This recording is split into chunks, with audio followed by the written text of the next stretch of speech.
Halo guys, kali ini aku akan membahas iPad Pro dan juga dengan MacBook Pro ataupun MacBook Air yang M1. Jadi baru-baru aja Apple telah meluncurkan iMac M1 dan juga salah satunya yaitu dengan iPad Pro 11 inch dan 12,9 inch yang chipsetnya tidak main-main, dimasukkan Apple M1 chip yang sama bahkan dengan MacBook Pro, MacBook Air ataupun Mac Mini, iMac M1 ke dalam bodi iPad Pro 2021. Baik, sedikit. Jadi video ini adalah video ke-100 NHTech ID dan semoga channel ini bisa terus berkembang dan dapat membantu kalian untuk memilih gadget yang terbaik untuk kalian semua. Baik, sebelum itu juga bagi kalian yang belum subscribe, jangan lupa klik tombol subscribe dan juga lonceng dan follow Instagramku @NHTechID. Jadi kali ini yang membuat bingung adalah masalah chipsetnya sih. Karena Apple M1 yang telah dikeluarkan di MacBook Pro dan MacBook Air sebelumnya dan juga Mac Mini dimasukkan juga ke tablet yaitu dengan iPad Pro 2021. Jadi di sini aku ingin share sedikit juga pengalamanku antara Mac yang aku gunakan yaitu MacBook Pro M1 dengan 512 GB dan juga yang di sini adalah iPad Pro yang 2020 dengan 256 GB storage. Oke, yang pertama adalah masalah desain guys. Jadi desain kalau misalnya MacBook Pro, MacBook Air bisa dibilang lebih baru lah ya. Tapi untuk MacBook Pro ini dari tahun 2016 tidak ada perubahan sama sekali. Lalu untuk masalah iPad Pro, jadi di sini adalah iPad Pro 2020 dan memang desainnya sangat tipis dan ini dibawa desainnya dari 2018 yang lalu. Lalu 2020 dikeluarkan dengan kamera yang baru yaitu dengan adanya ultrawide dan LiDAR scanner. Bagi kalian yang membutuhkan untuk masalah augmented reality ini sangat baik juga.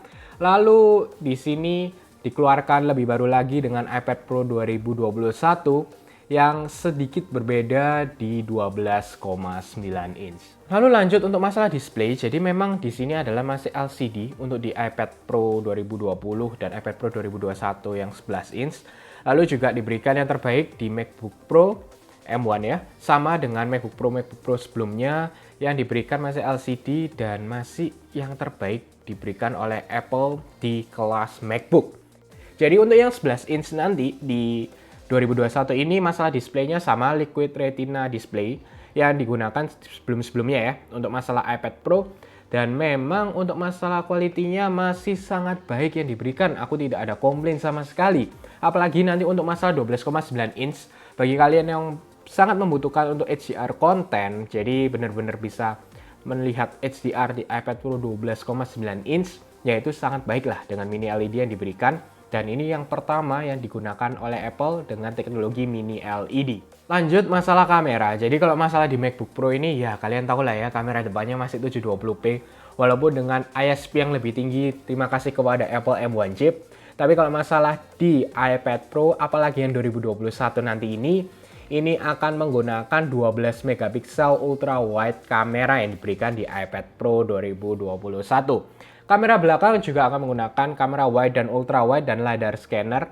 Dan ini mirip lah untuk 2021 dan 2020 sama saja. Tapi ini kelebihannya adalah kalau kalian membutuhkan misalnya scan dokumen, lalu ada membutuhkan untuk foto, video, ya ini pasti jelas kalian memilih iPad Pro dibandingkan dengan Mac. Kenapa ya? Karena Mac memang tidak ada kameranya, hanya kamera depan untuk misalnya kalian butuh video call. Jadi memang ini lebih baik lah. Dan untuk iPad Pro 2021 nanti akan ada center stage di mana karena ini ultra wide dia akan memotong sesuai bagian yang ditunjukkan di dalam video atau di dalam kamera. Jadi ini mungkin masih di dalam FaceTime. Nanti kita akan lihat juga misalnya Microsoft Teams, Google Meet. Sini mungkin akan menggunakan teknologi ini di iPad Pro 2021. Lanjut untuk masalah ports di sini untuk di MacBook Pro dan MacBook Air yang M1 dua-duanya dengan USB 4 atau Thunderbolt 3 ya.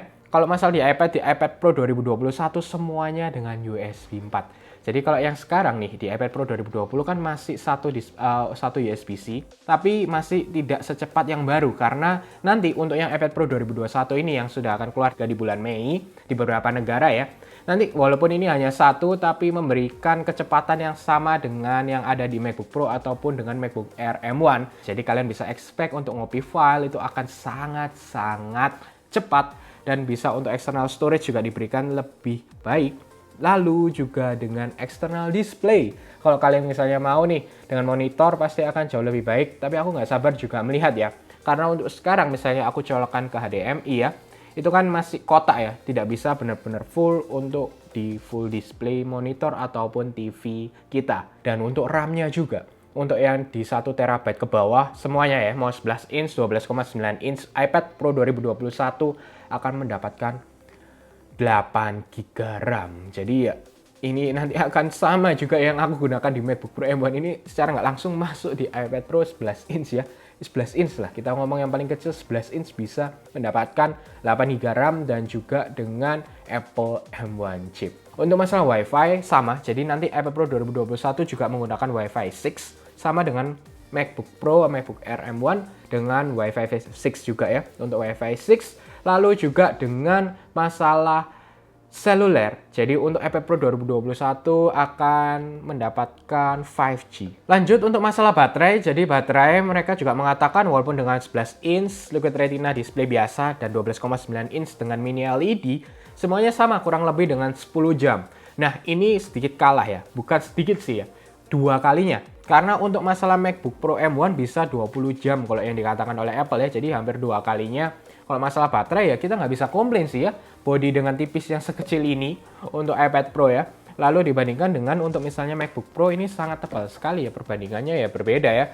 Dan ini memang baterainya lebih besar dan sama dengan yang Intel, karena itu dengan M1 pasti baterainya akan jauh lebih awet dengan 20 jam lah untuk rata-ratanya. Di sini untuk yang lebih penting adalah masalah iPad karena ini adalah touchscreen.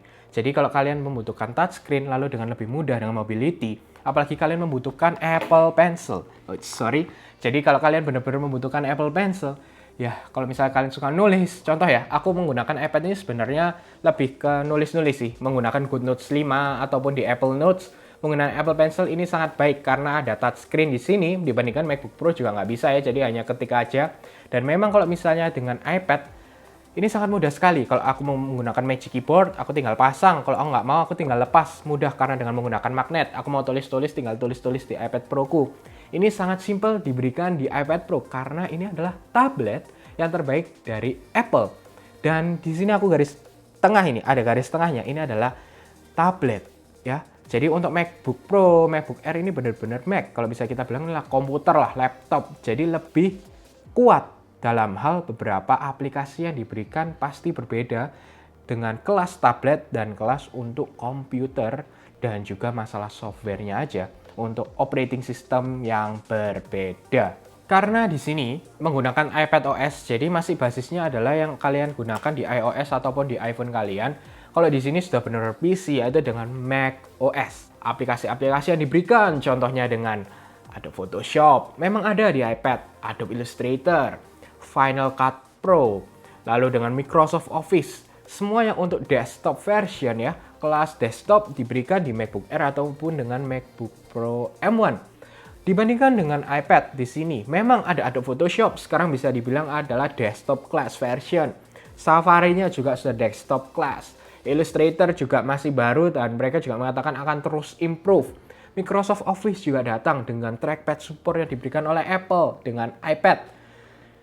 Ini tetap tablet. Dari pengalamanku tidak bisa disamakan. Memang ini dapat membantu produktivitas kalian, tapi memang ini tetap berbeda. Dan aku bilang lagi, di sini ada garis tengah adalah ini masih tablet dan ini komputer untuk MacBook Pro dan MacBook Air.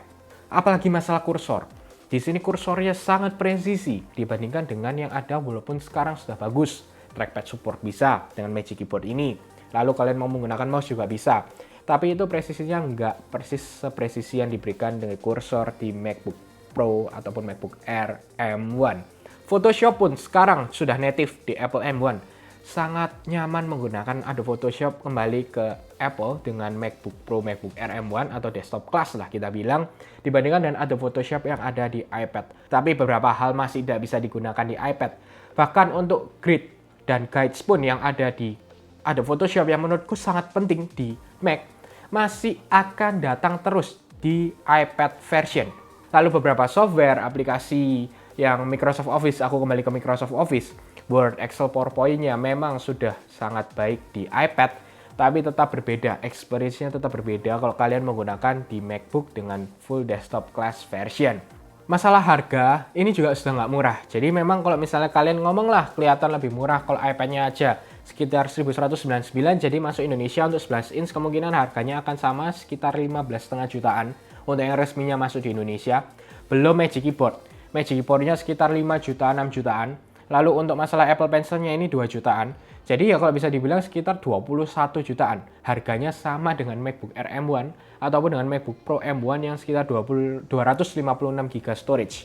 Jadi ya kalian pertimbangan itulah untuk masalah harga. Itu yang 11 inch ya guys, belum yang 12,9 inch. Jadi tetap kalau masalah kalian pilih dengan Mac dulu karena memang lebih powerful Mac OS dibandingkan iPad OS. Tapi kalau kalian merasa sangat butuh dengan stylus Apple Pencilnya ini sangat berguna untuk kalian, touch input sangat butuh, lalu program-program yang sangat besar, Microsoft Office, Adobe Photoshop, editing video semuanya nggak masalah di iPad. Aku kembalikan lagi ke kalian bisa pilih untuk membeli iPad sebagai benar-benar produk utama atau bisa dibilang iPad Pro kalian menjadi laptop kalian, seperti itu. Sedikit aku tambahkan, apakah harus milih 11 inch atau 12,9 inch? Kembali lagi, kalau untuk aku pribadi kan memang utamaku masih tetap di MacBook Pro karena aku merasa tetap lebih nyaman, program-program aku gunakan tetap lebih oke di Mac dengan Mac OS Big Sur. Lalu untuk ini aku pilih 11 inch karena lebih mudah dibawa-bawa, ringan. Kalau misalnya aku di kasur nonton santai-santai Netflix, masih satu tangan masih kuat lah. Kalau 12,9 inch kelihatannya jauh lebih berat ya. Tapi kalau misalnya kalian benar-benar membutuhkan menonton HDR konten, editing HDR video, ya mau nggak mau kalian lebih pilih 12,9 inch iPad Pro 2021. Tapi kalau kalian sudah menggunakan MacBook, lalu ini sebagai secondary aja, menurutku pilihlah sudah jelas dengan 11 inch saja.